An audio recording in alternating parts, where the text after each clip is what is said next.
సమ్మగా ఏం తింటున్నావు? చపాతీ తింటానమ్మా. చపాతీయా? ఎట్లుంది? ఎట్లా బాగుంది? అమ్మి అమ్మి ఎమ్మియా?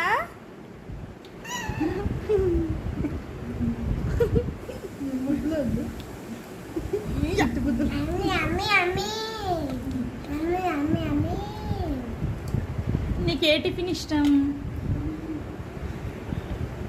చపాతీ ఇష్టమా, పూరియా, దోశనా, ఇడ్లీయా? ఇదేంటి? అది నీళ్ళంటన్నా చూడాలి. చపాతీ ఇష్టమా? పూరి? పూరి ఇష్టం లేదా? రోజు తింటున్నా కూడా. ఉమ్? రోజు తింటున్నా. రోజు తింటుందంట. ఇడ్లీ?